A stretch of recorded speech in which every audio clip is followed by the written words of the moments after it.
नमस्कार, मैं हूं शुभ मिश्रा और आप देख रहे हैं न्यूज 18 बिहार झारखंड का खास बुलेटिन खबर एक मिनट में हम आपको बताएंगे बिहार झारखंड की तमाम बड़ी खबरों का विश्लेषण।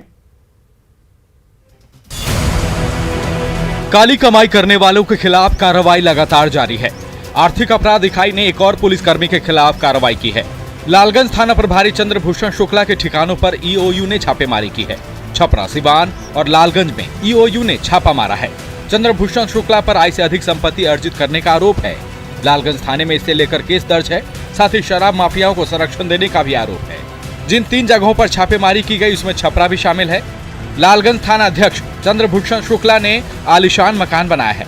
मकान छपरा के भगवान बाजार थाना क्षेत्र के रामलखन कॉलोनी में है, जहां आर्थिक अपराध इकाई की टीम छापेमारी करने पहुंची। चंद्रभूषण शुक्ला के सिवान स्थित आवास पर भी आर्थिक अपराध इकाई की टीम पहुंची। सिवान के रघुनाथपुर के पंजवार गांव में चंद्रभूषण का पैतृक आवास है। आवास के बाहर पुलिस के जवान को तैनात किया गया था। वहीं आर्थिक अपराध इकाई की ओर से लगातार छापेमारी के बाद गांव में हड़कंप मच गया।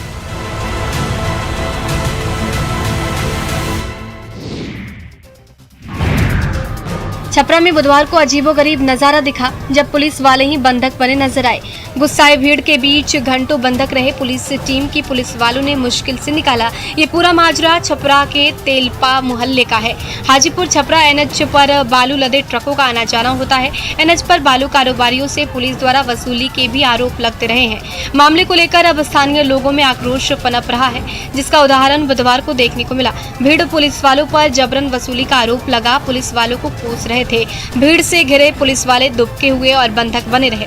लोगों के हंगामे के बाद कुछ पुलिसकर्मी भागने में सफल रहे। हालांकि 2 पुलिसकर्मियों को लोगों ने कमरे में बंद कर दिया, जिसके बाद में नगर थाने की पुलिस ने आकर छुड़ाया।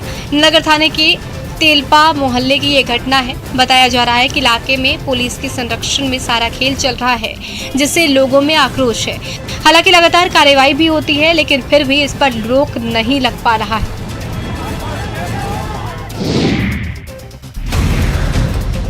रांची का सेंट्रल यूनिवर्सिटी ऑफ झारखंड गलत वजहों से चर्चा में। शिक्षक और शिक्षकेतर कर्मियों की नियुक्ति में गड़बड़ी के आरोप लगे हैं। मामले की जांच को लेकर मिनिस्ट्री ऑफ एजुकेशन की 5 सदस्यीय टीम जांच के लिए रांची पहुंची। टीम ने चेरी मनातू स्थित CUJ कैंपस में अधिकारियों से मिलकर जानकारी ली, साथ ही नियुक्तियों से संबंधित दस्तावेज मांगा।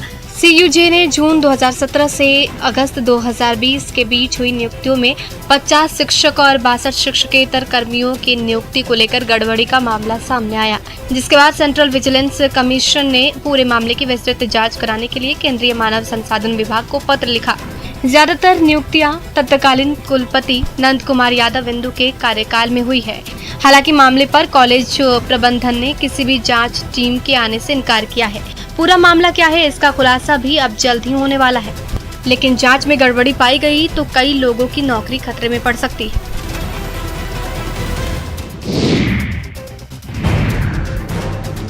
मुजफ्फरपुर SKMCH में आंख निकलवाने के लिए लोग अपनी बारी का इंतजार कर रहे हैं। अब तक 10 लोगों की आंखों को निकाला जा चुका है। आई हॉस्पिटल में 65 लोगों का ऑपरेशन हुआ था, जिसमें से 27 लोगों की आंखों की रोशनी चली गई। अभी 11 लोग SKMCH में भर्ती हैं। दरअसल मुजफ्फरपुर में डॉक्टरों की लापरवाही सामने आई है, जिससे मोतियाबिंद के ऑपरेशन के बाद लोगों की आंखों में समस्या आ गई है। आनन फानन में मरीजों की आंख भी निकालनी पड़ रही है, ताकि दूसरी आंख बचाई जा सके। वहीं कुछ मरीजों से भी कहा गया है कि उनकी भी आंख निकालनी पड़ेगी। ये सभी लोग मुजफ्फरपुर के एक निजी संस्था में मोतियाबिंद का ऑपरेशन करवाने के लिए पहुंचे थे। अब मामला सामने आने के बाद आई अस्पताल में ताला लगा है। बताया जा रहा है कि बीते सोमवार को कई लोगों ने मोतियाबिंद का ऑपरेशन कराया था। फिलहाल जांच की जा रही है, जिसके बाद अस्पताल पर कार्रवाई भी होगी।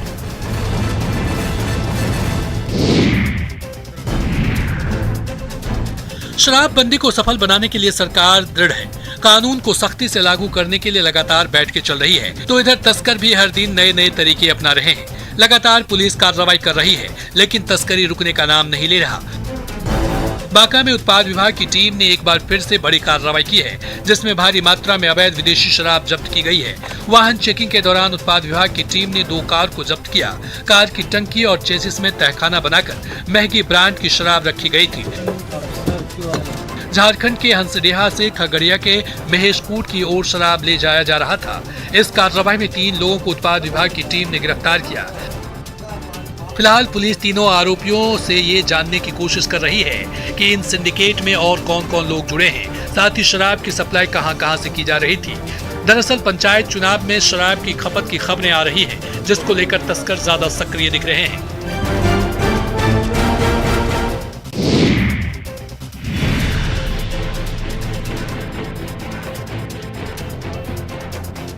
बिहार में अवैध शराब की सप्लाई ज्यादातर पड़ोसी झारखंड और यूपी से हो रही है। राज्य के पड़ोसी जिले गिरिडीह के विभिन्न इलाकों में अवैध शराब का कारोबार खूब फल फूल रहा है। यहाँ बड़ी शराब कंपनियों के नकली प्रोडक्ट तैयार किए जा रहे हैं और उसे खपाया जा रहा है। राजधनबाद प्रखंड में गुप्त सूचना पर धनबाद पुलिस ने बड़ी मात्रा में नकली अंग्रेजी शराब की पैकिंग में इस्तेमाल किए जाने वाले ढक्कन और लेवल जब्त किए। इस दौरान एक कारोबारी धनबाद निवासी रंजीत साहब की गिरफ्तारी भी हुई। पुलिस ने ओरवाटाट के पास वाहन चेकिंग के दौरान गाड़ी से ये सामान जब्त किए थे। वहीं गाड़ी चालक पुलिस को चकमा देकर गाड़ी सहित भाग निकला था, जिसके बाद पुलिस की चुस्ती पर भी सवाल उठ रहे हैं। इधर एसपी के निर्देश पर चलाए जा रहे इस अभियान से शराब के अवैध धंधे में शामिल लोगों में हड़कंप है। एसडीपीओ ने बताया कि गिरफ्तार आरोपी से पूछताछ की जा रही है, जिससे और जानकारी जुटाया जा सके।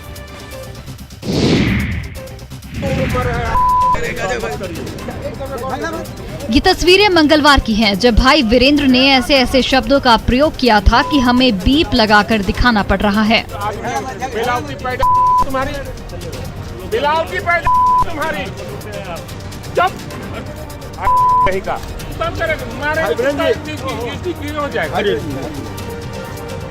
लेकिन बुधवार को आरजेडी विधायक भाई वीरेंद्र संजय सरावगी से मिलने पहुंचे। उन्होंने उनको मनाने की कोशिश की, बात करने की भी कई बार कोशिश की, लेकिन संजय सरावगी उनसे बचते नजर आए। बातचीत की कोशिश के दौरान भाई वीरेंद्र ने संजय सरावगी को नमस्कार कर हाथ मिलाने की बात की, लेकिन संजय सरावगी ने कहा कि हाथ क्या मिलाना है, सब मिला ही हुआ है। संजय सरावगी ने भाई वीरेंद्र पर तंज कसते हुए कहा कि जिनको उपदेशक होना चाहिए, उन्होंने इस तरह से व्यवहार किया कि लज्जा को भी लाज आ जाए।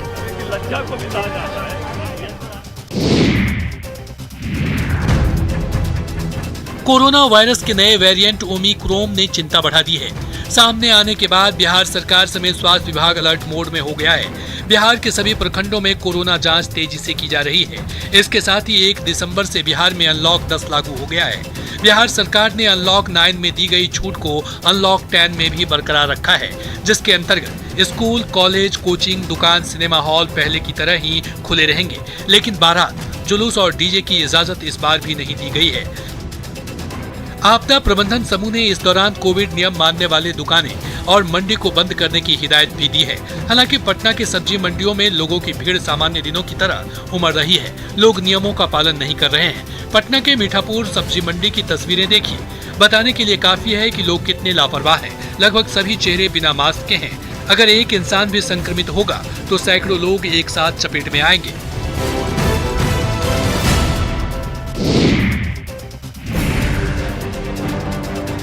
कोरोना की तीसरी लहर की आहट सुनाई देने लगी है। कई दूसरे देशों की नए वेरिएंट ने परेशानी बढ़ा दी है। National institute of disaster management के अध्ययन के बाद भारत में भी इसके आने की चेतावनी दी है। आशंका है कि ये वेरिएंट ज्यादा खतरनाक होगा। नवादा में भी कोरोना संक्रमण से बचाव को लेकर स्वास्थ्य विभाग द्वारा तैयारी की गई है, लेकिन तैयारी की स्थिति काफी लचर दिख रही है। जिले में अब तक ऑक्सीजन प्लांट भी इंस्टॉल नहीं हो सका है। तीसरी लहर के पूर्व से ही जो तैयारी पूरी होनी थी, अभी तक अधूरी पड़ी है। कोरोना संक्रमित मरीजों की संख्या में इजाफा होता है तो निसंदेह उनके इलाज में परेशानी का सामना करना पड़ेगा। सबसे बड़ी बात है कि दूसरी लहर के दौरान ऑक्सीजन की काफी कमी महसूस की गई थी। इस कड़ी में केंद्र सरकार की ओर से मरीजों की सुविधा के लिए लाखों की लागत से नवादा सदर अस्पताल परिसर में ऑक्सीजन प्लांट का निर्माण कराया गया है। सदर अस्पताल प्रबंधन के मुताबिक एक छोटे से पुर्जे की कमी के कारण ये केंद्र काम नहीं कर रहा है।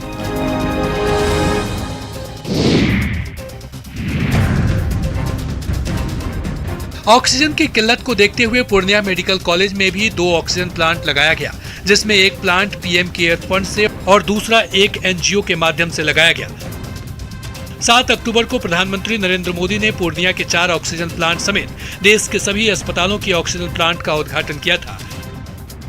उद्घाटन के करीब 1.5 माह के बाद भी पूर्णिया मेडिकल कॉलेज में बना दोनों ऑक्सीजन प्लांट चालू नहीं हो पाया है। यह ऑक्सीजन प्लांट सफेद हाथी साबित हो रहा है। हालांकि सभी वार्डों में ऑक्सीजन पाइपलाइन जोड़ दिया गया है। वहीं मेडिकल कॉलेज के प्रिंसिपल का कहना है कि ऑक्सीजन प्लांट का सारा काम बहुत पहले हो गया है, सिर्फ बिजली का कनेक्शन ठीक करना है। सवाल है कि बिजली कनेक्शन तो महज चंद घंटे का काम है, लेकिन इस चंद घंटे के काम के लिए पिछले 50 दिनों से ऑक्सीजन प्लांट ठप पड़ा हुआ है। इसका मरीजों को कोई लाभ नहीं मिल रहा है। ऑक्सीजन की अगर जरूरत पड़ी तो फिर अस्पताल प्रबंधन क्या करेगा?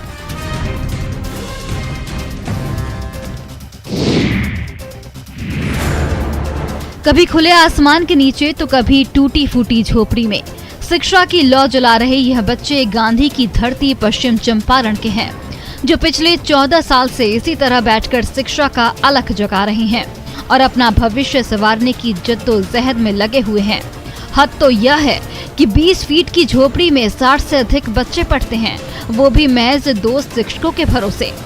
विद्यालय की शिक्षिका बताती हैं कि चनपटिया प्रखंड क्षेत्र के बनवाटोला गांव स्थित राजकीय प्राथमिक विद्यालय बनवाटोला की स्थापना 2007 में हुई, लेकिन न तो विद्यालय का भवन बन सका और न ही विद्यालय में पानी से लेकर शौचालय तक की सुविधा है। पिछले 10 साल से विद्यालय भवन के साथ साथ अन्य सुविधा मुहैया कराने के लिए पदाधिकारियों के पास शिक्षक दौड़ रहे हैं, लेकिन सुनने वाला कोई नहीं है। सरकार शिक्षा में सुधार को लेकर लगातार प्रयास कर रही है, लेकिन कई जगहों पर अधिकारियों की लापरवाही की वजह से परेशानी बनी हुई है।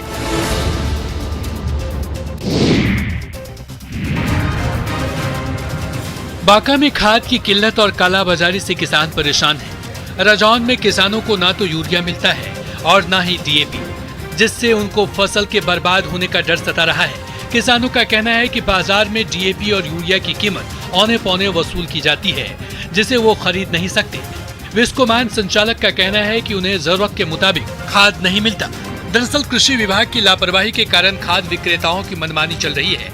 सरकारी दर पर बिक्री का निर्देश जारी होते ही बड़ी संख्या में अनुज्ञप्तिधारी द्वारा पूरे सीजन में खाद का उठाव नहीं किया गया। दूसरी तरफ उठाव करने वाले विक्रेता किसानों से मनमाने ढंग से राशि वसूल रहे हैं। स्टॉक में खाद रहते हुए भी नहीं होने का बहाना बनाया जा रहा है। इधर कुछ किसानों ने बताया कि रात के अंधेरे में कालाबाजारी की जा रही है। इस कारण यूरिया के लिए किसानों के बीच त्राहिमाम मचा हुआ है। रबी फसल लगाने वाले किसान तो परेशान हैं ही, धान के समय में भी हालात ऐसे ही थे।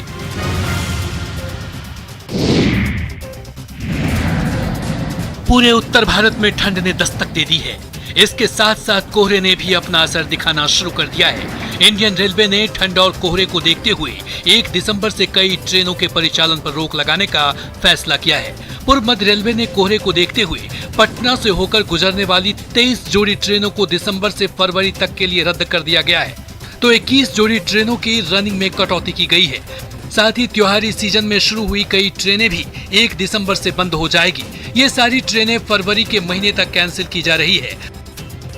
ठंड के असर ने धीरे धीरे ट्रेनों पर असर दिखाना शुरू कर दिया है और कई ट्रेनों की जो रफ्तार है उसमें कमी की है और पटना से गुजरने वाली लगभग 23 जोड़ी ट्रेनें 3 महीने के लिए रद्द भी कर दिया गया। ये रेलवे ने एक बड़ा कदम उठाया। बता दें कि त्योहार के सीजन में रेलवे ने करीब 668 स्पेशल ट्रेनों का संचालन शुरू किया था। इनमें से ज्यादातर ट्रेनें दीपावली और छठ पूजा के मौके पर चलाया गया था।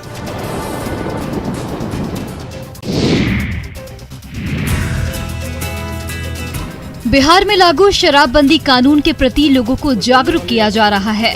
बोधगया की एक गैर सरकारी संस्था भी इसमें भागीदारी निभा रही है। संस्था यहां आसपास के वैसे गांव में मुफ्त शौचालय की सौगात दे रही है, जहां के लोग शराबबंदी कानून का पूर्णतः पालन कर रहे हैं। इस कार्य के लिए मलेशिया के बौद्ध श्रद्धालु आर्थिक मदद कर रहे हैं। सिद्धार्थ कंपैशन ट्रस्ट बोधगया के अध्यक्ष विवेक बताते हैं कि मुख्यतः महादलित समुदाय के गांव को टारगेट किया जा रहा है।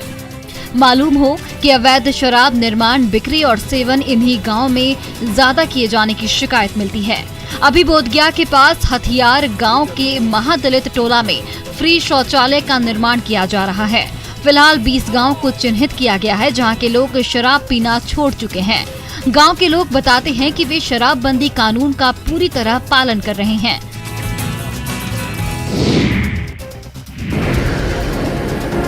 खरीफ फसल की कटाई के बाद खेतों में पड़े पराली एक गंभीर समस्या बनती जा रही है। जो सरकार से लेकर न्यायालय तक को हस्तक्षेप करने के लिए बाध्य कर दिया है। खरीफ फसल की कटाई में अब ज्यादातर हार्वेस्टर का उपयोग किया जाता है, जिससे फसल का अवशेष यानी पराली खेत में ही पड़ा रह जाता है, जिसे जलाने की शिकायतें मिलती रहती हैं। हालांकि इससे खेतों की उर्वरा शक्ति प्रभावित होती है, साथ ही वातावरण भी प्रदूषित होता है। लेकिन अब बांका जिले के रजौन प्रखंड के 5 गांवों का चयन किया गया है, जहां पराली प्रबंधन के लिए सराहनीय प्रयास किया गया है। यहां कृषि विज्ञान केंद्र बांका की ओर से स्ट्रॉ बेलर मशीन दिया गया है, जिससे किसान काफी खुश हैं। इस विधि से अब किसानों का काम आसान हो गया है। मशीन की खरीदारी पर सरकार 80% तक अनुदान भी दे रही है।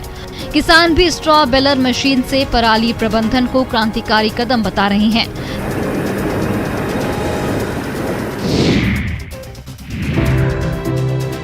पिछले 1.5 साल से बंद पड़े बेतला नेशनल पार्क में रौनक लौटने लगी है। कोरोना काल में बंदी के बाद वन विभाग ने यहाँ पर्यटकों के आने की अनुमति दे दी। धीरे धीरे पर्यटकों की भीड़ बढ़ने लगी, जिससे बेतला पार्क के आसपास का इलाका गुलजार हो गया। 1 महीने पहले पार्क खुलने के बाद से पर्यटकों के साथ साथ आसपास रहने वाले लोगों में उत्साह है। कोरोना के कारण बेतला नेशनल पार्क को लॉकडाउन के दौरान बंद कर दिया गया था। उसके बाद से ये पार्क लगातार बंद ही है। ऐसे में पार्क के आसपास का इलाका सुनसान हो गया था। हालांकि कोरोना वायरस का असर कम होने के बाद सरकार ने विभिन्न पार्कों को खोलने का आदेश दिया, लेकिन बेतला नेशनल पार्क आम दिनों में भी जुलाई से लेकर सितंबर तक पूरी तरह से बंद रखा गया है। जुलाई से लेकर सितंबर तक जानवरों का प्रजनन काल होता है। अक्टूबर महीने में पार्क खुलते ही पर्यटकों की संख्या काफी बढ़ गई।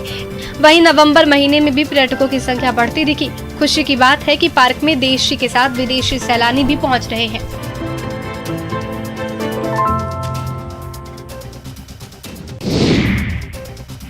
और फिलहाल के लिए हमारी खास बुलेटिन में इतना ही। मुझे दीजिए इजाजत। न्यूज़ 18 बिहार झारखंड पर खबरों का सिलसिला जारी रहेगा।